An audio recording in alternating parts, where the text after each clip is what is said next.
이번에는 이제 지난 11일 참 숨가쁜 11일이었습니다. 12월 3일 약 10시 28분경에 계엄을 선포했고 그 이후에 수사가 급물살을 탔고 결국 한 번의 탄핵 불성립 이후에 이제 어제 탄핵이 가결됐습니다. 지난 탄핵 일지랄까요? 11일간에 그런 내용들 좀 한번 정리해 볼까요? 네, 11일 이 짧은 시간에 정리하기 힘들지만 110일 같았어요. 예, 사실. 긴박했다라는 생각 들고 그다음에 일부는 공포심을 느꼈거나 아니면 일단 불안하다는 부분이 가장 컸던 것 같습니다. 그럼 간략하게 또 요약을 하면서 말씀을 드리겠습니다. 네.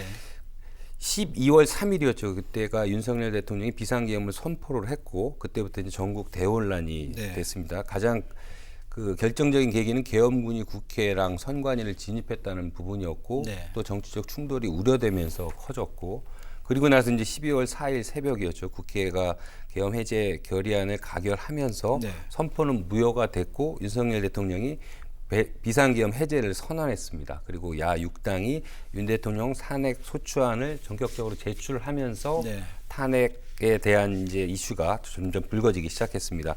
그리고 12월 7일이었죠. 윤석열 대통령이 국민께 진심으로 사과를 한다고 했고 제2의 계엄은 없을 것이라고 분명히 명시를 했습니다.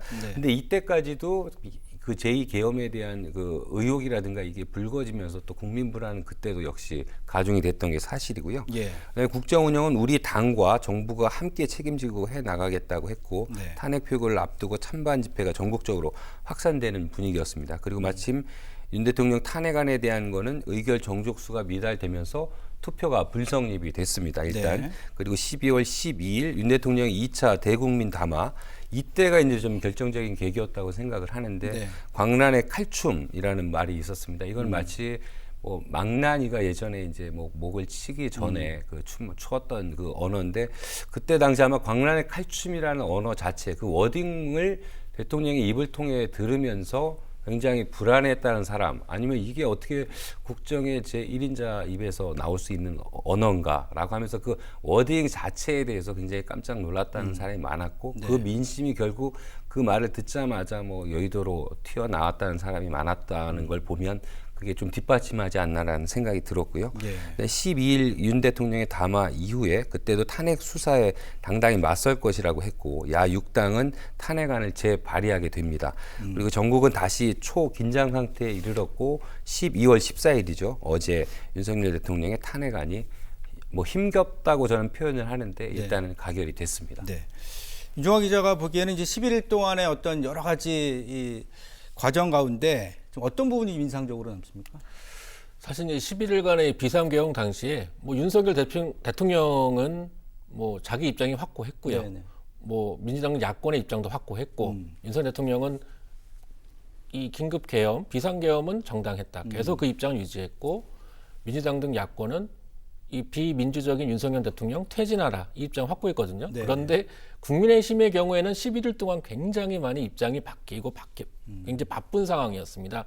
12.3 비상계엄 당시에는 한동훈 대표 이 계엄 조치에 관련해서 국민과 함께 맞서 싸우겠다고 얘기를 했고 그 계엄군이 국회에 있는 상황에서도 국민의힘 의원 18명도 본회의장으로 달려가서 이 비상계엄 해제 요구 결의안을 이제 찬성을 해서 통과를 시켰거든요. 그러면서 비상계엄을 무효화시켰는데 그렇다면 그 이후에 국민의힘이 어떤 스탠스를 취해야 될지 정말 그동안 혼란스러웠어요. 그렇다 보니까 그 이후에 12월 3일 비상계엄 조치에 관련해서 이제 7일 날 토요일에 대통령 탄핵안 1차 이 투표가 있었을 때 당론으로 투표 불참을 결정을 했고 그 이후에 한동훈 대표가 한덕수 국무총리를 만났죠. 그러면서 국민의힘의 이 비상계엄 조치 관련해서 첫 번째 기조는 질서 있는 퇴진이었습니다.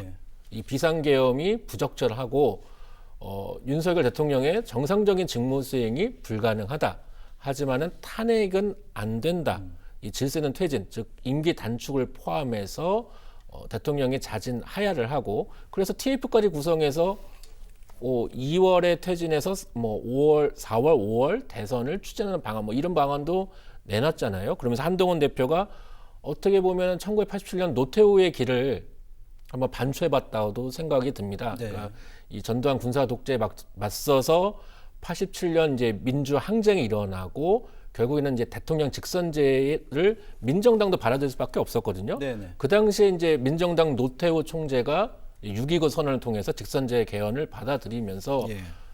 이 본인이 이제 어떻게 보면 이 민주화의 하나의 또 지도자로서의 이미지 메이킹도 가능했고요. 예. 그러면서 결국에 87년 대선에서도 양김의 분열도 있었기 때문에 네. 본인이 대통령이 당선이 됐었던 이 역사가 있습니다. 한동훈 대표도 이 비상계엄 이후에 본인이 여권의 지도자로서 이 위기를 수습하고 질서 있는 퇴진을 통해서 한덕수 국무총리와 함께 이 국정을 이끌어 나가는 책임 있는 여당 대표가 되겠다는 아마 꿈도 있었던 것 같은데 그 부분이 사실은 이 당내 108명 의원 중에 애초에도 한 20명 정도밖에는 본인의 의원 그룹이 없었어요. 네네.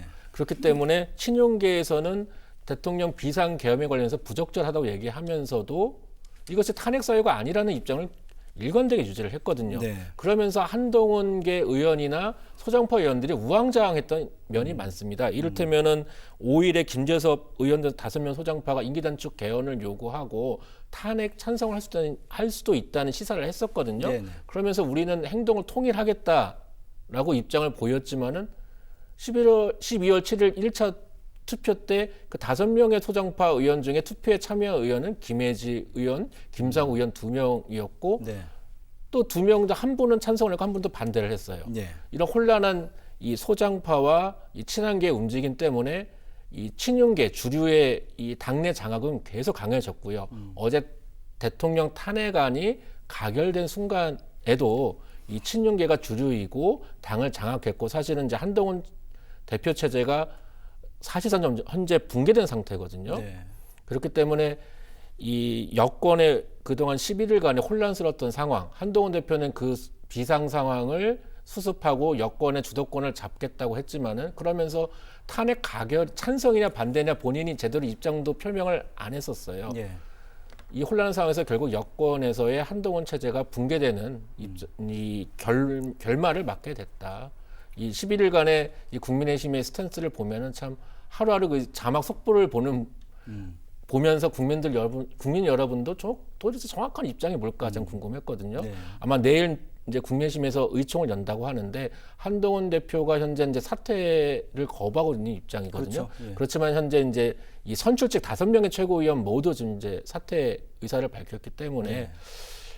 이 권선동 원내대표 비대위 체제로 갈지 한번 좀 더 지켜봐야겠습니다. 외부에서 영입을 할지 좀 봐야겠죠. 예. 윤종아 기자가 지금 얘기하신 것처럼 한동훈 대표 비토에 대한 분위기가 어제 의총이 거의 절정적인 분위기였다고 하는데요. 네. 그 예를 들면은 한 대표가 의총장으로 맨 오자마자 했던 첫 마디가 혹시 어떤 거라고 생각하세요? 글쎄요, 뭐 예. 대통령의 어떤 그 계엄 선포에 대해서 강력하게 뭐 내란에 준한다, 뭐 이런 얘기를 하지 않았습니까? 예. 그러니까 저도 뭐 이게 성대모사는 할 수 없지만 이게 첫 마디가 네. 어떤 거였냐면은 예견된 일 아닌가요? 하면서 질문을 받는다.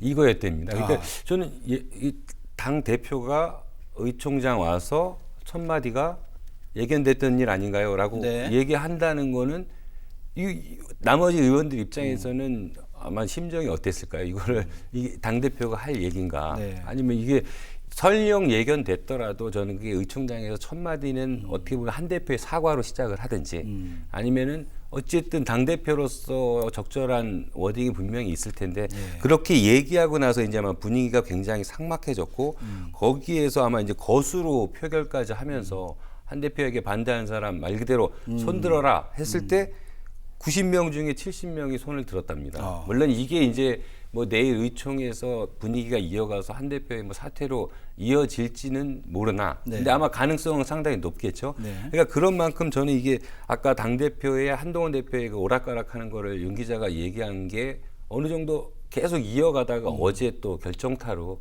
하나를 좀 꽂지 않았나라는 생각이 들었습니다.